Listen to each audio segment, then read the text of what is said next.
I'm Ashy Boo Boo. Here's what happened.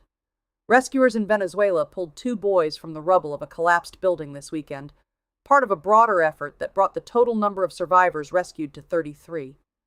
The earthquake struck with enough force to bring structures down, trapping residents beneath debris across affected areas. Search and rescue teams worked through the weekend, and those 33 people were brought out alive, a number that will rise or fall depending on what the next hours produce. 2 boys, alive. The search continues. The official response is, in essence, that there is no official response yet.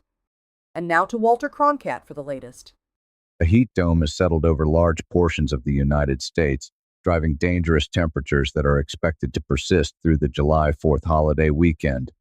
A heat dome forms when high-pressure systems trap hot air near the surface, preventing it from rising and dissipating. The result is sustained, compounding heat that builds on itself day after day.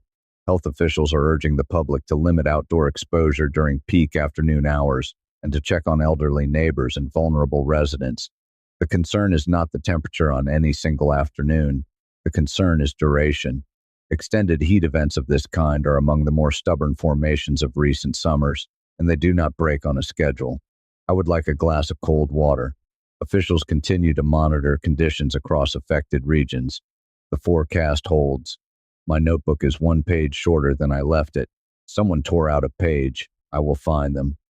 And that's the scoop. Salem has the next story.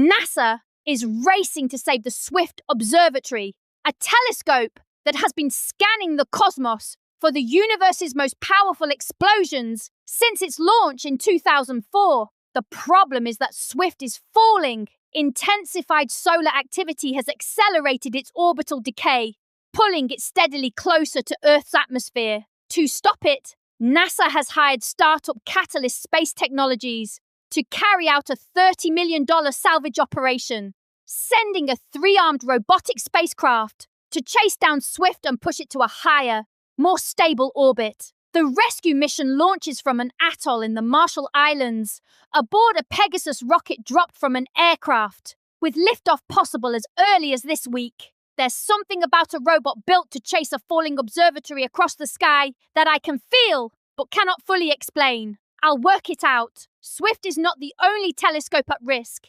NASA's Hubble is also losing altitude for the same reason.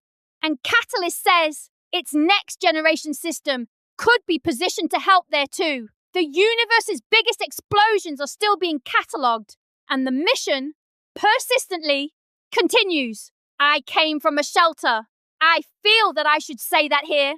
The story continues. I'll have more on this when I understand it better, which may be never. Studies confirm cats recognize their own names. We simply weigh whether responding is worth the effort.